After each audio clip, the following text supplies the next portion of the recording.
방산이 뭐예요? 전쟁을 억제하기 위해서 국방비를 증가해서 탱크 사고 비행기 사고, 또는 전쟁을 수행하기 위해서 국방비를 증액해서 탱크 사고 비행기 사는 건데, 뭐 모든 나라가 방산 산업이 있다고 생각하시면 안 돼요. 과연 방산 산업이 성장 산업이나 했을 때 꼭 그렇진 않거든요. 그럼 방산 산업은 대단한 성장 산업은 아닌데, 거기에 하나가 딱 조미료가 얹어지면 대단한 성장 산업이 될 수 있습니다. 바로 가장 큰 악재는 굉장히 빠르게 오르는 거라고 봐요.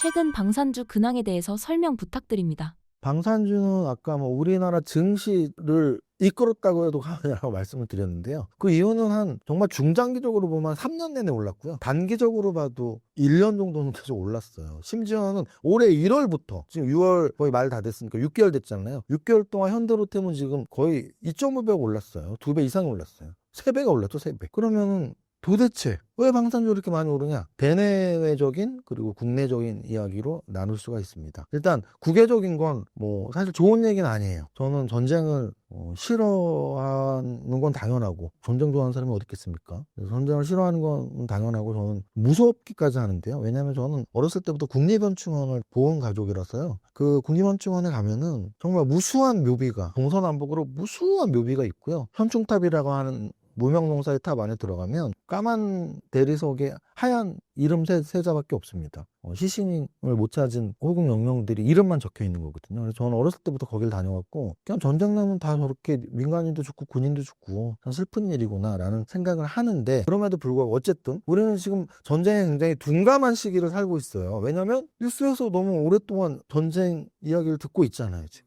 사실 러시아 우크라이나 전쟁이 3년이 넘었습니다. 3년이. 심지어 호기로운, 좋게 말하면 남자답고 나쁘게 말하면 참 말만 앞서는 트럼프 대통령이 뭐라 그랬습니까? 자기가 대통령이 되면 되자마자 뭐 러시아 전쟁 끝난다고? 안 끝나잖아요. 전쟁이 그렇게 쉽게 끝나지 않는다라는 걸 여실히 지금 보여주고 있고요. 근데 이게 문제가 이제 그 한 나라, 그 대국 러시아에서 전쟁이 이렇게 오래 벌어지고 있으니까 우리 이제 무감각해지고 있는 거예요. 그래서 이스라엘이 1년 됐나요? 하마스와의 전쟁을 한번 했습니다. 그게 끝난 줄 알았죠, 우리는. 근데 이란하고 또 다시 시작을 하고 있죠. 저는 사실 이게 뭐 지금 방산주 설명하면서 전쟁 이야기하고 있지만 좀 걱정은 돼요. 무섭기도 하고. 왜냐면은 뭐 중국과 대만, 또 우리와 북한, 사실은 언제 어떤 일이 생겨도 가능한 상황이라는 게, 아니 3년 동안이나 전쟁을 계속하고 있고, 이스라엘은 막 오늘은 얘네랑 싸우고 내일은 쟤네랑 싸우고, 그래서 이제 방산주로 돌아가면 그게 방산주한테는 거의 뭐 천운 같은 거죠. 왜냐면 방산이 뭐예요? 전쟁을 억제하기 위해서 국방비를 증가해서 탱크 사고 비행기 사고, 또는 전쟁을 수행하기 위해서 국방비를 증액해서 탱크 사고 비행기 사는 건데, 세계 곳곳이 전쟁의 시대이니까 전쟁을 하고 있는 나라도 무기가 필요하지만 그 옆 나라도 필요하죠. 왜? 아, 우리나라도 전쟁 발발할 수도 있겠구나, 뭐 이런 거예요. 그래서 지금 방산주가 수년간 올랐던 이유는 전쟁의 시기이기 때문이다. 이게 첫 번째고요. 두 번째는 뭐 모든 나라가 방산 산업이 있다고 생각하시면 안 돼요. 우리나라는 되게 특수한 경우죠. 왜? 아까 제가 말씀드렸지만 각 나라마다 특수한 산업들이 있는데요. 우리나라에서 굉장히 특수한 산업이 바로 방산 산업이에요. 남북 대치 상황으로 계속 이렇게 진행이 되고 있기 때문에 자주 국방이라는 그 틀 안에서 우리나라는 탱크도 만들어야 되고, 총도 만들어야 되고, 대포도 만들어야 되는 나라예요. 그래서 한국항공우주 같은 경우는 국가 기업입니다. 한국항공우주는. 그리고 하나에어로스페이스, LIG 넥스원, 그리고 현대로템도 사기업이긴 하지만 굉장히 공공 업무들을 수행하고 있는 거죠. 우리 자주국방을 위해서. 그런 관점에서 봤을 때 국내 산업에서 방산주의 역할이 크기 때문에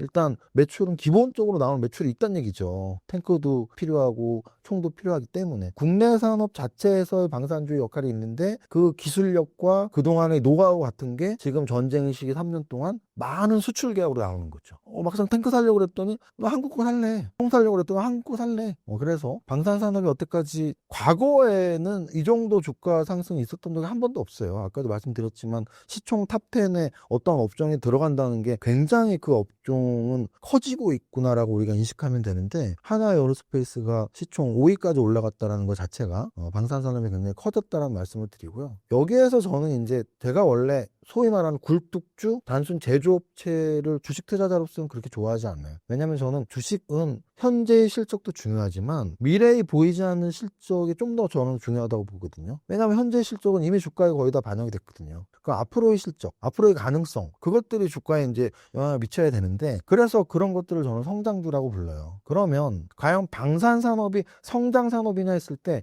꼭 그렇진 않거든요. 뭐 전 세계가 전쟁을 하지 않는 이상은 한계가 있단 말이죠. 그럼 방산산업은 대단한 성장산업은 아닌데 거기에 하나가 딱 조미료가 얹어지면 대단한 성장산업이 될 수 있습니다. 뭐냐? 바로 우주죠, 우주.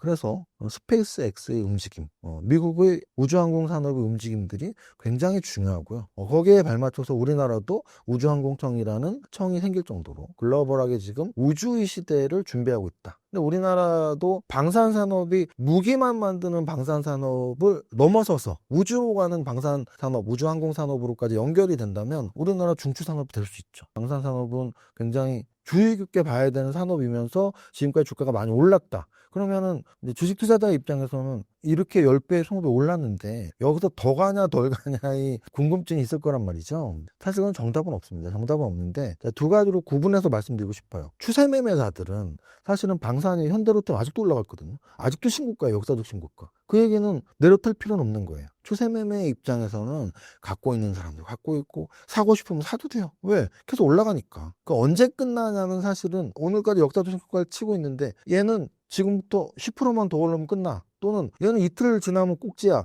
이건 점장의 발언밖에 안 되는 거죠. 그럼 점장의 발언이 아닌 어떻게 하면 고점을 알 수 있냐? 결국은 고점이 지나가고서 알 수 있는 거예요. 그럼 고점이 지나가고 저 때가 고점이었구나 라는 걸 알 수 있는 징후들이 몇 가지가 있는데, 예를 들어 뭐 고점 대비만 한 30% 정도까지 조정받으면 저 전고점을 돌파 못하는 저 때가 고점이었어. 그럼 고점 대비 30% 하락하면 팔아야 되는 뭐 이런 기준을 만든다거나, 또는 이평선으로 21선 깨는 것까지 내가 참을 수 있는데 61선 깨면 나는 팔 거야. 뭐 이런 기준을 세우거나, 또는 실적 기준으로 세워도 돼요. 방산주 지금 실적 매년 어닝 서프라이즈거든요. 매 분기마다. 근데 만약에 한 번이라도 어닝 서프라이즈가 안 나오고 어닝 쇼크가 나왔다. 생각보다 실적이 이제 안 나와. 그러면 차트도 꺾여. 그러면서 고점 대비 20, 30% 빠졌어.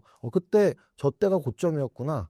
라고. 그러니까 미리 예단하고 너무 많이 올랐으니까 내일이 고점이야. 너무 많이 올랐으니까 지금보다 조금만 더 오르면 고점이야는 그냥 단순한 예측인 거고, 그 예측이 맞을 확률은 사실은 50%밖에 안 되거든요. 근데 오히려 지나고 나서 저 때가 고점이었구나라는 건 자기가 무수히 연습하고 차트 공부하고 재료 공부하면 맞출 확률이 굉장히 높아집니다. 최근 갑자기 오르고 있는 네이버, 카카오 주식은 왜 오르는 걸까요?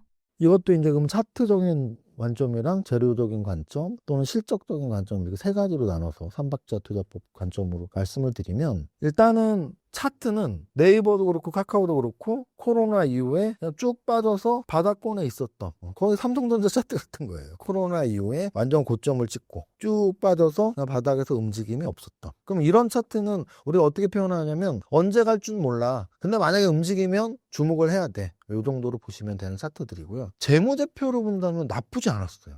그동안 저는 네이버 카카오 왜 이렇게 못 오르지라는 의구심을 좀 갖고 있었는데, 그 이유가 네이버의 실적은 코로나 이후에 매출액이 준 적이 한 번도 없어요. 매출액이 계속 유지가 되고 좋은 이익도 계속 유지가 되고 퍼도 그렇게 고퍼가 아니었습니다. 그러면 도대체 네이버는 성장성이 있는 성장 기업인데 왜 고퍼 인정도 못 받고 이렇게 바닥권에 있지? 뭐 이런 의구심이 있는 재무제표. 근데 마지막으로 이제 재료 가치인데요. 재료 가치적으로도 좀 왜 못 오르지라는 생각을 가끔 하게 만들었던. 왜? 지금 무슨 시대예요? AI 시대잖아요. 그래서 미국에는 AI 관련 기업인 엔비디아, 구글 뭐 이런 종목들의 움직임이 계속 나왔단 말이죠. 근데 우리나라에서 그럼 AI 기업하면 사실 중소형주만 움직인 거예요. 조그만 회사들. AI 관련 중소형 기업들, 뭐 1,000억짜리, 2,000억짜리 이런 기업들만 1조 이상짜리에서 제대로 간 AI 기업이 없거든요. 우리나라는 AI가 없으니까 그렇지. 그래도 나름 다 했단 말이에요. 뭐 네이버 클로버도 하고 카카오도 뭐 있고 했었어요. 카카오 비서 이런 것들. 그러면 과연 지금의 폭발은 원래도 네이버 카카오가 AI랑 관련이 있었고 원래도 재무제표도 좋았고 원래 차트도 바닥을 다지면서 언제든지 갈 수 있는 차트를 만들어 놨었는데 왜 지금 폭발하냐? 아까 말씀드렸지만 정책 때문에, 정부 정책. 이게 이제 불을 붙이는 거죠. 이렇게 부채질하는 겁니다. 불이 났는데. 그래서 저는 정부의 그런 정책 발표 그리고 그게 주식시장에 영향을 미치는 것들 저는 좋다고 생각하는 사람이거든요. 왜냐하면 이게 당연한 거고요. 결국은 어느 산업이 잘 되냐 안 되냐는 첫 번째는 개혁적인 또는 미래지향적인 생각을 갖는 경영인들, 경영자들에 의해서 그 산업이 발전하고 그 기업이 발전하는 게 당연히 첫 번째고요. 사기업이니까. 사기업은 영리 추구가 당연한 거니까. 근데 이제 그 제반 여건이 어떠냐에서 사실 글로벌하게 테슬라가 움직이니까 우리나라 2차 전지 산업이 형성이 되는 거고 엔비디아가 움직이니까 우리나라 SK하이닉스를 비롯한 반도체 AI 소부장들이 있는 것처럼 글로벌한 제반 여건이 중요한데 거기에 꼭 글로벌한 제반 여건만 중요하냐 해서 국내 여건도 중요했던 거였죠. 근데 우리가 몰랐던 거였죠. 왜? 이제 알았잖아요. 지난 정부에서 AI에 대한 어떤 기대치를 높이는 정책이 없었기 때문에 우리나라 AI 관련주들이 못 움직였다면 이번 새 정부 출범에 거래일수로 12일밖에 안 됐는데 수목, 월화수목금, 월화수목금 12일밖에 안 됐는데 AI 관련주들이 계속 움직임이 나오고 심지어 네이버 카카오가 움직임이 나오는 것은 정부에서 야 우리 AI 산업 육성해야 돼. 추경에 예산 뭐 1조 넣어봐. 우리 앞으로 국내 AI 만들 거야. 또는 원화 베이스로 하는 스테이블 코인 만들 거야. 전자화폐 BCDC 만들 거야. 이런 정부 정책이 진짜 실행이 될지 안 될지, 법안에서 자초될지, 법이 되고 행정부에서 행정 실행이 될지 안 될지는 차후 문제이지만 그런 이야기가 나오는 것만으로도 시장은 반겨주고 있다는 얘기죠. 그리고 그 반겨주는 것 중에 그동안 그렇게 안 움직였던 네이버, 카카오가 주도가 돼서 움직이는 게 우리 시장에서는 굉장히 활력을 불어넣고 있는 거다라고 말씀을 드립니다. 2025년 하반기 국내 증시에서 가장 주목해야 할 변수나 리스크 요인이 있다면 무엇을 꼽으시겠습니까?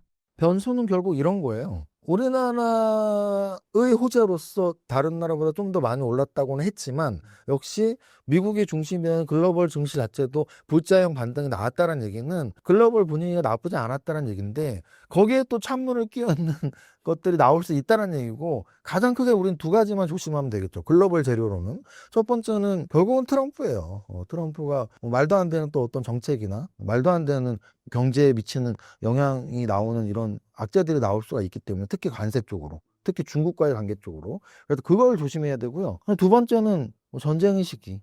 그리고 전쟁의 시기는 전쟁이 끝나는 종전으로 나오면은 호재가 될 겁니다. 근데 이제 종전이 어느 나라도 종전이 아직 안 나오고 있습니다. 종전이 안 나오고 심지어 확전이 되거나 또 다른 지역에서의 전쟁이 나온다면 또 리스크가 커지는 거죠. 그래서 전쟁과 트럼프의 관세 정책 이 두 가지가 저는 글로벌 악재로서 요즘 좀 지켜봐야 될 거라고 보고요. 국내적으로는 좀 그렇습니다. 주식은 결국은 많이 오르면 너무 많이 올랐다 싶으면 떨어지기 마련이거든요. 그러니까 지금 저는 가장 큰 악재는 굉장히 빠르게 오르는 거라고 봐요. 굉장히 빠르게 오르는 겁니다. 진짜로. 아니 3천을 이렇게 금방 왔어요. 4월 9일에 2280이었는데 두 달 만에 3천으로 왔다고.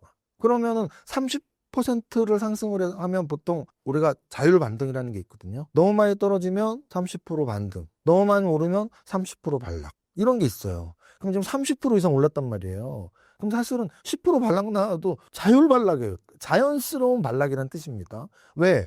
매일매일 오르는 시장은 없기 때문에 강하게 오르다가도 3분의 1 조정 또는 매일매일 떨어지는 시장은 없기 때문에 강하게 떨어지더라도 3분의 1 반등 이런 게 사실 거의 공식이거든요. 그렇다고 봤을 때 저는 강세장을 믿고 있고 아까 말씀드렸지만 3,300도 돌파해서 뭐 3,500 여기까지는 올해나 내년까지는 간다고 봐요. 근데 다이렉트로 가는 건 아니라는 거죠. 예를 들어 오늘 3,000포인트 돌파를 했다면 또 한번 쉬어가야 돼요. 쉬어가려면 또 한 2,900까지 소정받다 갈 수도 있는 거고 또 3,300을 돌파하면 오버슈팅이 나와서 막 3,500도 갈 수 있거든요. 3,500에서 계속 가는 게 아니고 또 한 3,000까지 조정받았다 갈 수 있고 15%가 오르면 5% 쉬고 20%가 오르면 7, 8% 쉬고 이런 게 이제 주식의 기본이기 때문에 이렇게 좀 큰 틀에서 지수의 움직임도 보면서 너무 올랐을 때는 좀 조정 나오면 들어갈까? 이런 게 현명할 수도 있는 거고 따라가다가 물릴 수가 있으니까 너무 매일 오르진 않으니까 지금 기울기가 굉장히 가파르기 때문에 뭐 조정받으면 사지 뭐 이런 좀 한 템포 늦추는 전략도 좋고요. 근데 어쨌든 저쨌든 지금은 재반 여건이 너무 좋아서 좀 빠르게 많이 오르는 것보다 더 큰 악재는 보이지 않습니다. 네.